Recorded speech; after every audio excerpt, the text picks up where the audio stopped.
नमस्कार साथियों, स्वागत है आपका NCERT धमाका 98 पर। और आज की इस वीडियो में हम डिस्कस करेंगे क्लास 10 संस्कृत के तृतीय पाठ, जिसका नाम है व्यायाम सर्वदा पथ्य। और इसके अंतर्गत आने वाले सभी संस्कृत के वर्ड को हम हिंदी में कन्वर्ट करके समझेंगे। और अगर आप इस वीडियो में पूरा अंत तक बने रहते हैं तो आपको यकीन दिला सकते हैं कि आपको इस चैप्टर के रिवीजन की ज़रूरत कभी भी अपनी पूरी लाइफ में नहीं पड़ेगी। आगे बढ़ने से पहले हमें इसका प्रस्तावना देख लेनी चाहिए, क्योंकि हमें मालूम होना चाहिए कि ये चैप्टर कहाँ से तथा क्यों संकलित कर लिया गया है।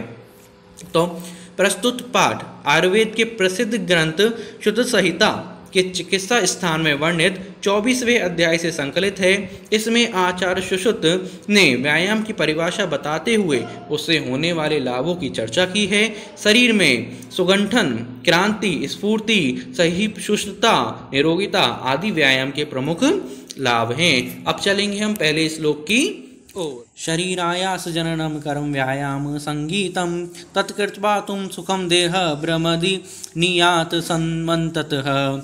अब इसके अंतर्गत जो हमारे मुख्य संधि विच्छेद हैं उनको हम यहाँ पे समझ लेते हैं। पहला है तत्कृत्वा, जो कि दो वर्डों से मिलकर बना है, तत् प्लस कृत्वा। दूसरा है शरीर आयास जननम, ये भी दो वर्डों से मिलकर बना है, शरीर प्लस आयास से जननम। ठीक है, इसके बाद हम यहाँ पर देखेंगे इसका अन्वय। तो अन्वय कुछ इस प्रकार बना है, शरीर आयास जननम कर्म व्यायाम संगीतम तत्कृत्वा समन्तः तु सुख देह भ्रमद नियात। अब देखिए हम समझते हैं इसका हिंदी में अर्थ, जो कुछ इस प्रकार है। शरीर का मतलब होता है हमारी जो बॉडी होती है, हमारी जो शरीर होता है, उसी के बारे में बात की जा रही है। आयास जननम का मतलब होता है परिश्रम, जो भी हम परिश्रम करते हैं, जो भी हम मेहनत करते हैं। कर्म का मतलब होता है कार्य। व्यायाम संगीतम ही व्यायाम है, यानी शरीर का परिसमंजय कर्म कार्य, चाहे हम कोई भी कार्य करते हो, वही क्या होता है, व्यायाम कहलाता है। तत्कृत्वा का मतलब क्या होता है, उसको करके, समन्ततः चारों तरफ से कहते हैं ना, जिस तरह खुशी आती है चारों तरफ से। तू सुख देह, सुखी शरीर, भ्रमद नियात, मालिश करनी चाहिए। जब हम व्यायाम करते हैं तो उसके बाद हमारा शरीर क्या हो जाता है, कमज़ोर हो जाता है, और चारों तरफ से उस शरीर की क्या करनी चाहिए, मालिश करनी चाहिए। तो पूरा अर्थ एक बार समझ लेते हैं हम यहाँ पर। शरीर का परिसमंजय कर्म कार्य ही व्यायाम कहलाता है। उसको किसको, व्यायाम को करके अच्छी तरह से सुखी शरीर की मालिश करनी चाहिए। ठीक है, अब चलेंगे हम नेक्स्ट श्लोक की ओर। स्थिरोपचय कांति गात्राणा सुविभक्तता दीप्त अग्नित्व अंगनालय स्थिरत्व लाघव मृजा। अब हम इसके अंतर्गत आने वाले संधि विच्छेद जो कि इंपॉर्टेंट है उनको हम यहाँ पर देख लेते हैं। शरीरोपचयत, ये दो वर्डों से मिलकर बना है, शरीर प्लस उपचय। कांति गात्राणा, दो वर्डों से मिलकर बना है, कांति प्लस गात्राणा। एंड नेक्स्ट है हमारा दीप्त अग्नित्व अंगनालय, ये तीन वर्डों से मिलकर बना है। पहला वर्ड है दीप्त, दूसरा है अग्नित्व और तीसरा है अंगनालय। अब इसका हम पे अन्वय समझ लेते हैं। अन्वय कुछ इस प्रकार है हमारे यहाँ पर, शरीरोपचयत गात्राणा कांति सुविभक्तता। ठीक है, यहाँ से लिया गया है, शरीर यहाँ से लिया गया है, गात्राणा हमारे यहाँ पर है, इससे लिया गया है, और सुविभक्तता हमारा यहाँ पर है, लिया गया है यहाँ पर। ठीक है, कांति हमारा ये रहा। ठीक है, दीप्त अग्नित्व, दीप्त हमारे यहाँ पर देख सकते हैं, दीप्त अग्नित्व, इसका संधि विच्छेद था हमारे यहाँ पर। अंगनालय स्थिरत्व लाघव मृजा। ठीक है, अब हम इसका क्या समझेंगे, हिंदी में अर्थ समझते हुए चलते हैं। देखिए, शरीरोपचय का क्या मतलब होता है, हमारे में शरीर की वृद्धि, जो हमारी बॉडी ग्रोथ करती है, वृद्धि करती है, वही वर्ड बताया गया यहाँ पे। गात्राणा क्रांति का क्या मतलब होता है, हमारे यहाँ पे शरीर की क्रांति बढ़ती है। इसका क्या मतलब होता है, क्रांति का मतलब, इसका मतलब होता है चमक, हमारे शरीर की जो चमक है वो बढ़ती है। सुविभक्तता, शारीरिक सौंदर्य बढ़ता है। दीप्त अग्नित्व का क्या मतलब है, अग्नित्व का मतलब ज्वाला, यानी जठर अग्नि, जो हमारे हम कुछ खाना खाते हैं ना तो अंदर एक अग्नि जलती है, यानी पाचन शक्ति क्या होती है, बढ़ती है। ठीक, अग्नित्व। ठीक है, अनालस्य का क्या मतलब होता है, जो हमारा आलसी शरीर हो जाता है वो आलस में नहीं रहता, आलस से दूर दूर तक चला जाता है, स्फूर्ति आ जाती है, स्पीडनेस आ जाती है। स्थिरत्व, हम स्थिर हो जाते हैं, बॉडी स्थिर हो जाती है, मजबूत हो जाती है। लाघव, एक हल्कापन आ जाता है हमारे अंदर। मृजा, और जो 3 प्रकार के दोष होते हैं, कौन कौन से दोष, वात, पित्त और कफ, उनकी क्या हो जाती है, शुद्धि हो जाती है। यानी एक बार पूरा अर्थ समझें हम अगर इसका, तो क्या कहना चाह रहे हैं, व्यायाम करने से शारीरिक वृद्धि होती है, शरीर की चमक में वृद्धि होती है, शारीरिक सौंदर्य, पाचन शक्ति की वृद्धि और आलस्यहीनता, स्फूर्ति, दृढ़ता, हल्कापन, और तीनों दोषों वात, पित्त और कफ की शुद्धि होती है। किससे, व्यायाम करने से। अब चलेंगे 3rd श्लोक की ओर। श्रम क्रम प्रपाशोष्ण शीतादीना सहिष्णुता आरोग्य चापी परम व्यायाम उपजायते। अब इसके अंतर्गत जो भी हमारे संधि विक्षेप आते हैं उनको हम यहाँ पे समझते हैं। देखिए पहला है हमारे यहाँ पे पिपाशोष्ण, 2 वर्डों से मिलकर बना है, पिपासा प्लस ऊष्म। दूसरा है शीतादीना, ये 2 वर्डों से मिलकर बना है, शीता प्लस आदिनाम, शीत प्लस आदिनाम। इसके बाद है चापी, चा प्लस अपि, व्यायाम उपजायते, व्यायामात प्लस उपजायते। अब इसके बाद हम यहाँ पर देखेंगे इसका अन्वय। देखिए श्रम क्रम पिपासा ऊष्म शीतादीना सहिष्णुता परम आरोग्य चा अपि व्यायामात उपजायते। अब इसके अंतर्गत जो भी हमारा हिंदी में मतलब है उसको हम यहाँ पे समझते हैं। देखिए श्रम का क्या मतलब होता है हमारे यहाँ पे, श्रम का मतलब होता है मेहनत करना। जो भी हम मेहनत करते हैं वो क्या कहलाता है, श्रम। अब श्रम करने के बाद क्या होता है, हमें यहाँ पे थकान आती है। सो क्लम का क्या मतलब होता है हमारे यहाँ पे, थकान। और थकान के साथ क्या आता है, हमें पसीना भी आता है। जब हम कोई काम करते हैं और उसमें थक जाते हैं तो क्या होता है, पसीना आता है हमारे यहाँ पर। तो पिपासा क्या होता है, पसीना होता है, और पसीने के साथ साथ हमें गर्मी भी लगती है। तो ऊष्म का मतलब क्या होता है हमारा, गर्मी। और गर्मी जब लगती है, पसीना आता है हमें, तो जब ठंडी हवा चलती है, फिर आसपास की जो हवा चलती है जब हमसे टकराती है तो क्या लगता है, हमें ठंडक महसूस होती है। तो शीतादीना का क्या मतलब होता है हमारे यहाँ पर, सर्दी। सहिष्णुता, सहन करने की शक्ति बढ़ती है, यानी मेहनत करने से थकान, प्यास, गर्मी, सर्दी सहन करने की शक्ति हमारी क्या होती है, बढ़ जाती है। परम आरोग्य चा अपि व्यायामात उपजायते, यानी कि उत्तम आरोग्य व्यायाम से ही उत्पन्न होता है, यानी कि उसी से प्राप्त किया जा सकता है। किससे, व्यायाम से। एक बार पूरा अर्थ समझ लेते हैं। मेहनत की थकान, प्यास, सर्दी और गर्मी आदि सहने की शक्ति और उत्तम आरोग्य। उत्तम आरोग्य का क्या मतलब होता है हमारे यहाँ पर, जो हम फिट रहते हैं व्यायाम से ही उत्पन्न होता है और उसी से केवल प्राप्त किया जा सकता है। क्लियर है। अब चलेंगे 4th श्लोक की ओर। चास्ति सदृष्टेनं किंचित् स्थल्यो अपकर्षणं न चाव्यामिन मृत्र अर्धयन्ति अरे बलात्। अब देखिए, अब हम इसके अंतर्गत संधि विच्छेद को देखते हैं। ना चास्ति, देखिए ना तो अलग है हमारा। चास्ति का क्या मतलब होता है, चा प्लस अस्थि, किंचित् स्थल्यो अपकर्षणम। ये जो वर्ड है हमारा 3 वर्डों से मिलकर बना है, किंचित् प्लस स्थल्यो प्लस अपकर्षणम। इसके बाद है हमारे यहाँ मर्त्यम अर्धयंती अरे। ये किससे मिलकर बना है, मर्त्यम प्लस अर्धयंती प्लस अरे से हमारा ये मिलके बना है। इसके बाद इसका अन्वय देख लेंगे। देखिए अन्वय में क्या है, स्थौल्य अपकर्षणम तेन श्रद्ध किंचित् न अस्ति मर्त्यम व्यायामिन अरे बलात् न अर्धयंती। अब इसका जो हमारा हिंदी में मतलब है वो भी हम यहाँ पर समझते हैं। देखिए स्थौल्य का क्या मतलब होता है, बहुत ज़्यादा जो मोटापा होता है, बहुत ज़्यादा लिमिट से ज़्यादा मोटापा क्या होता है, स्थौल्यो अपकर्षणम, दूर करने के लिए।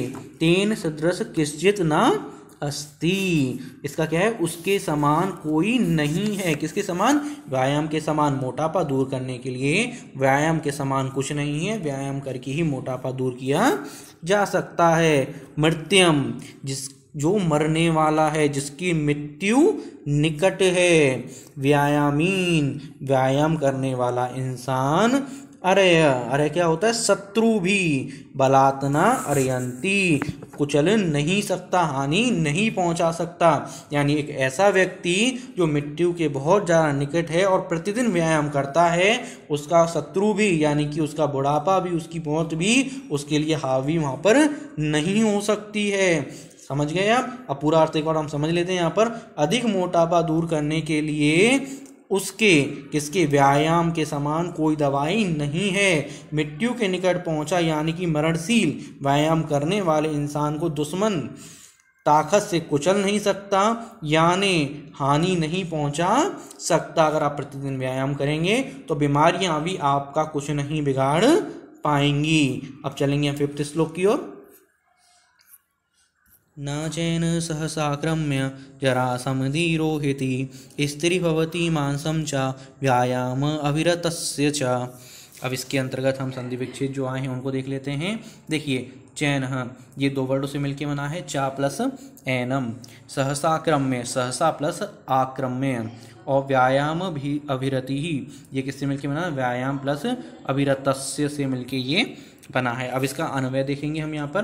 देखिए एनम च सहसा आक्रम्य जराना समधिरोहति व्यायाम अविरतस्य च मासः स्त्री भवति। अब हम देखेंगे इसके अंतर्गत जो भी हिंदी के सेंटेंसेस हैं, हिंदी के वर्ड हैं, उनको हम यहाँ पे समझते हैं। देखिए एनम चा, एनम का क्या मतलब होता है हमारे यहाँ पर, इस व्यायाम को, ठीक है, सहसा अचानक, आक्रम्य जराना समधिरोहति, बुढ़ापा अचानक हावी नहीं होता, यानी कि इस व्यायाम को लगातार करने से बुढ़ापा अचानक हावी नहीं होता है। आक्रम्य, आक्रमण, बुढ़ापा नहीं कर सकता है आप पर, ठीक है। व्यायाम अविरत्य से, जो व्यायाम में लगा हुआ है, व्यायाम अविरत्य से जो व्यायाम में लगा हुआ है, च मांसः स्थिर भवति, उसकी हड्डी मांस स्थिर रहती हैं, और उसके अंदर जो भी होता है वो स्थिर रहता है, जल्दी नहीं गल जाती हैं। बहुतों की गल जाती है ना बुढ़ापे आने में, जल्दी नहीं गलती अगर आप रेगुलर व्यायाम करोगे तो।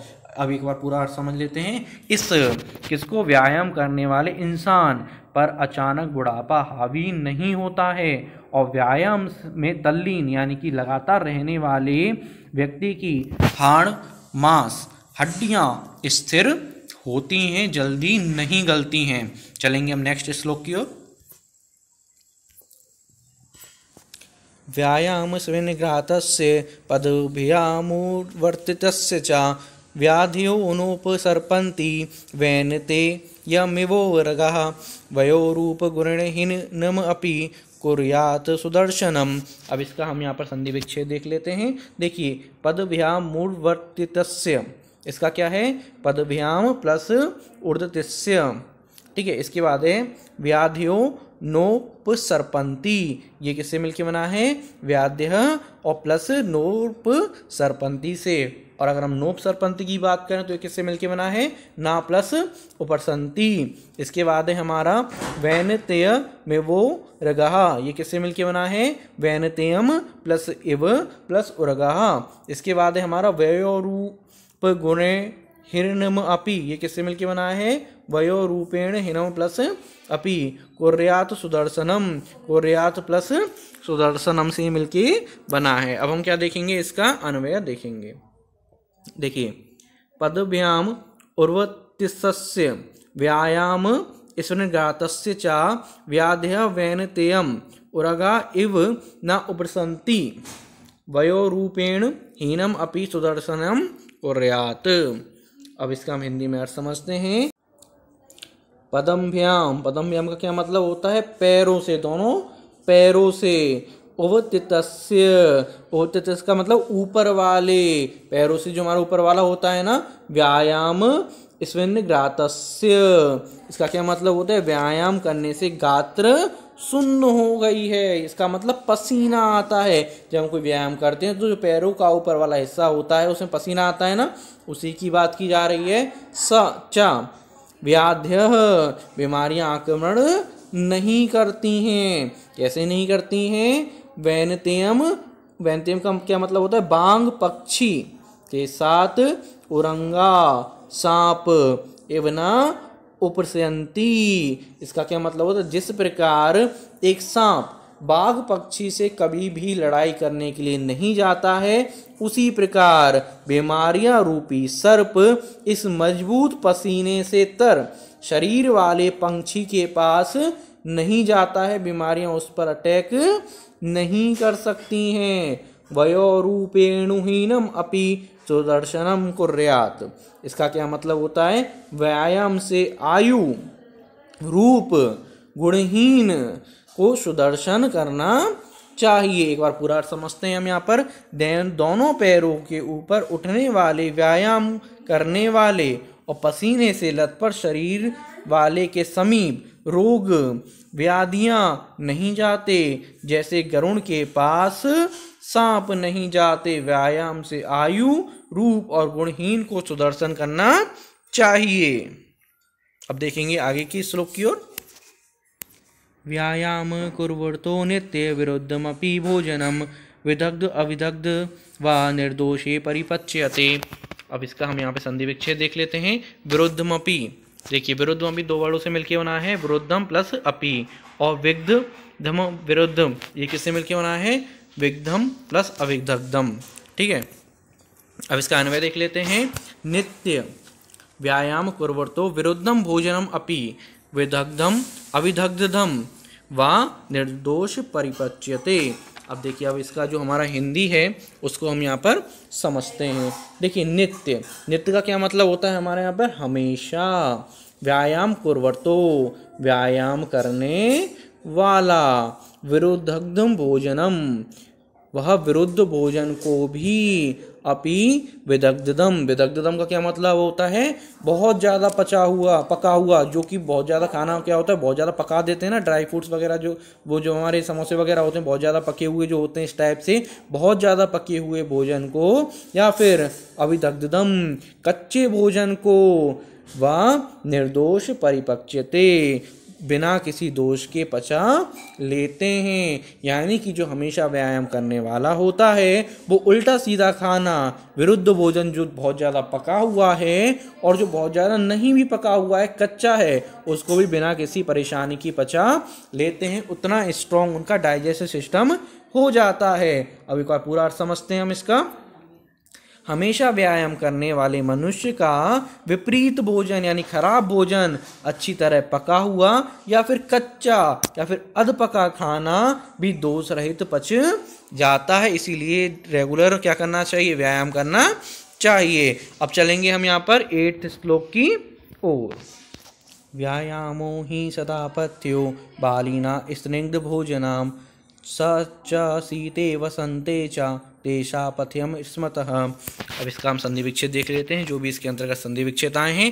पहला है हमारा व्यायामो ही, तो ये दो वर्ड से मिलकर बनाया है, व्यायाम प्लस ही। अब इसके बाद हम यहाँ पे देखेंगे इसका अन्वय। ही संदिग्ध भोजनाम बालिना व्यायाम सदा पथ्य च शीते वसंते च तेषा पथ्यम स्मृतः। अब हम क्या देखेंगे? इसका जो भी हिंदी में अर्थ है उसको हम यहाँ पर देखेंगे। देखिए, ही का मतलब क्या होता है? निश्चित ही, जो कि पहले से फिक्स होता है। निश्चित ही स्थित भोजनाम, इसका मतलब होता है जो गरिष्ठ भोजन करते हैं। गरिष्ठ भोजन मतलब कि तला हुआ, भुना हुआ, तला हुआ जो भोजन होता है उसे गरिष्ठ भोजन बोलते हैं। वरीना व्यायाम सदा पथ्य, व्यायाम करने वाले सदा उसे पचा लेते हैं। अदरवाइज अगर आप ज़्यादा भुना हुआ भोजन करोगे और व्यायाम नहीं करोगे तो आपकी डाइजेस्टिव सिस्टम क्या होगा? खराब हो जाएगा। लेकिन जो कि क्या होते हैं? व्यायाम करने वाले होते हैं, वो उसे पचा लेते हैं। चा शीते, शीते का क्या मतलब होता है हमारे यहाँ पर? ठंड में। वसंते, वसंत ऋतु में। चा तेषा पथ्यम स्मृतः, पहलवानों के लिए कल्याण कारक बताया गया है। यानी कि अब इसका अर्थ पूरा तरह समझ लेते हैं। निश्चित ही यह व्यायाम गरिष्ठ व संदिग्ध खाना वाले बलशालियों का कल्याण करने वाला है और वह व्यायाम सर्दी और वसंत में उन पहलवानों के लिए कल्याणकारक बताया गया है। ठीक है, अब चलेंगे हम यहाँ पर 9th श्लोक की ओर। सर्वेषु ऋतुः अहरः पुंभीरात्मा हितैषिभी बलस्यार्धेन कर्तव्यो व्यायामो हन्त्योऽन्यथा। अब इसके अंतर्गत जो भी संधि विच्छेद आए उनको हम यहाँ पर देख लेते हैं। देखिए, सर्वेषु ऋतुः अहरः, ये 3 वर्डों से मिलकर बना है। सर्वेषु प्लस ऋतुः प्लस अहरः। इसके बाद है पुंभी आत्मा हितैषिभी, पुंभी प्लस आत्म हितैषिभी और बलस्यार्धेन, बलस्य प्लस अर्धेन, और इसके बाद है हन्त्योन अन्यथा, हन्ति प्लस अंत प्लस अन्यथा। इसके बाद हम देखेंगे इसका अन्वय। अन्वय क्या कह रहा है हमारे यहाँ पर, अंतः आत्महितैषिभिः पुंभी सर्वेषु ऋतुः अहरह बलस्य अर्धेन व्यायाम कर्तव्य अन्यथा हति। अब हम देखेंगे इसका जो भी हमारा हिंदी में इसका अर्थ है वो हम यहाँ पर देखते हैं। देखिए यहाँ पे सबसे पहले हम यहाँ पे दे रखा है अतः। अतः का मतलब होता है इसलिए, आत्म हितैषिभिः खुद का भला चाहने वाला, पुंभी, पुंभी का मतलब पुरुष के द्वारा, पुरुष जो होता है, सर्वेषु ऋतुः, सर्वेषु ऋतु मतलब सारी ऋतुओं में, चाहे गर्मी हो सर्दी हो कुछ भी हो, अहरह हर रोज, बलस्य अपनी शक्ति से, अर्धेन व्यायाम कर्तव्य 50% व्यायाम करना चाहिए, अन्यथा हंति नहीं तो यह व्यक्ति को खत्म कर देगा। यानी कि खुद का भला चाहने वाला पुरुष सभी ऋतुओं में और हर रोज अपनी शक्ति का 50% व्यायाम उससे जरूर करना चाहिए। 50% से ऊपर नहीं करना चाहिए, 50% करना चाहिए डेली के डेली, नहीं तो इंसान खत्म हो जाएगा। क्योंकि जरूरत से ज़्यादा अगर हम अपनी बॉडी पर लोड डालेंगे तब भी हमारे लिए दिक्कत वाली बात है, और व्यायाम नहीं करेंगे तब भी हमारे लिए दिक्कत वाली बात है। यहाँ पर देखिए पूरा अर्थ समझते हैं। इसीलिए खुद का भला चाहने वाला पुरुषों के द्वारा सब ऋतुओं में हर रोज आधी ताकत से व्यायाम करना चाहिए, अन्यथा वह व्यक्ति खत्म हो जाएगा। अब कैसे पता लगाएं कि आधी ताकत कितनी है हमारे यहाँ पर, इसके लिए आगे का श्लोक हम यहाँ पर देखेंगे। हृदय स्थानानुस्रो वायु यर्दा वक्र प्रपर्दयते व्यायाम कुर्वन्तो जंतो स्थवल बलाध्यस्य लक्षणम। अब इसके अंतर्गत जो संधि विच्छेद है उसको हम यहाँ पर देखते हैं। हृदय स्थान स्थिरो, यदि इसका क्या होगा, हृदय स्थान नासिस्थिर वायु प्लस यदा, कुर्वन्तो जंतो स्त बल धस्य, इसका क्या होगा हमारा कुर्वर्त जंतो प्लस तत् और बलाधस्य। ठीक है, अब इसका अन्वय देख लेते हैं हम यहाँ पर। यदा हृदय स्थान स्थिर वायु वक्रत प्रपर्दयते तद व्यायाम कुर्वर्त जंतो बलाधस्य लक्षणम। इसका मतलब हम यहाँ पर अब हिंदी में देख लेते हैं। देखिए इसका मतलब क्या होगा हमारे यहाँ पर, इसका मतलब होगा यदा। यदा का क्या मतलब होता है हमारे यहाँ पे, जब।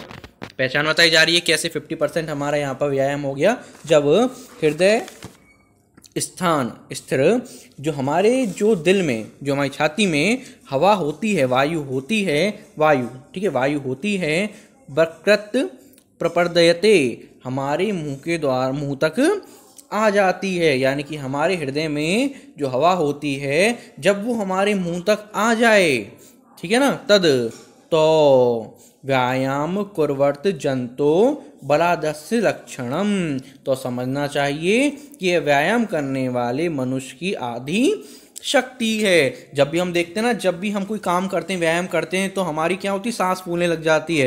यानी हृदय में जो वायु होती है, फेफड़ों में जो वायु होती है वो हमारे मुंह तक आ जाती है। तब हमें समझना चाहिए कि यही क्या है, हमारी आदि शक्ति है और लक्षणम, और यही इसका लक्षण है। इससे ज़्यादा व्यायाम नहीं करना चाहिए, अगर करेंगे तो हमारे शरीर के लिए घातक हो सकता है। ठीक है, अब चलेंगे लास्ट श्लोक की ओर। वयोवल शरीराणि देश कालाशनानि चिचा समीक्ष्य कुर्वात व्यायाम अन्यथा रोगम आपनुयात। अब इसका हम अन्वय देख लेंगे। देखिए, देश काला शनैनानि, इसका क्या मतलब होता है, देश काल प्लस अशनानि, व्यायाम अन्यथा, इसका क्या मतलब है, व्यायाम प्लस अन्यथा, और रोगम आपतुम। ठीक है, इसका क्या मतलब होता है हमारा यहाँ पर, इसका मतलब होता है रोगम प्लस आपनुयात। ठीक है, अब हम इसका क्या देखेंगे, अन्वय देखेंगे।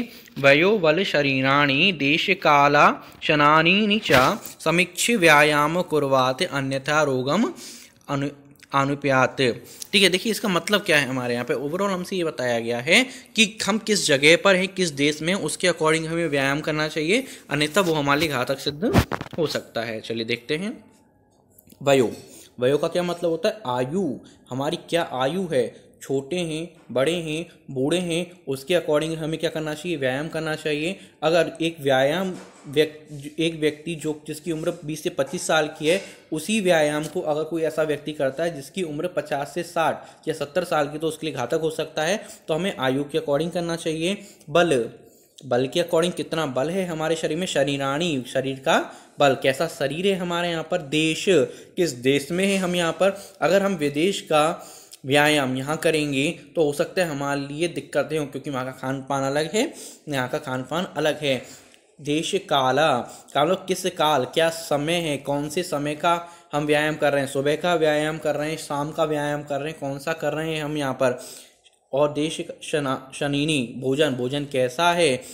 समीक्षा, सभी चीज़ों की समीक्षा करके ही हमें क्या करना चाहिए, व्यायाम करना चाहिए। कुर्यात, अन्यथा रोगम आपनुयात, अन्यथा हमें क्या हो सकते हैं, रोग हो सकते हैं। क्योंकि अगर मान के चलिए अगर हम ऑस्ट्रेलिया में रह रहे हैं तो वहाँ का खान पान अलग होगा, इंडिया का खान पान अलग है। इसी वजह से ऑस्ट्रेलिया का व्यायाम हम यहाँ पर नहीं कर सकते, खान पान का अंतर होगा। तो हमेशा व्यायाम कैसे करना चाहिए, आयु, बल, शरीर, देश, काल यानी समय और भोजन को देखकर व्यायाम करना चाहिए, अन्यथा रोग को प्राप्त हो जाएंगे हम। ठीक है, और इसी के साथ ये पूरा चैप्टर कंप्लीट होता है और इससे नेक्स्ट वीडियो में हम इसके प्रश्न उत्तर के बारे में डिस्कस करेंगे। अगर आप फर्स्ट चैप्टर से लेकर लास्ट चैप्टर के नोट्स प्राप्त करना चाहते हैं तो डिस्क्रिप्शन में लिंक दी हुई है, आप वहां से उसके नोट्स प्राप्त कर सकते हैं। मिलते हैं नेक्स्ट वीडियो में।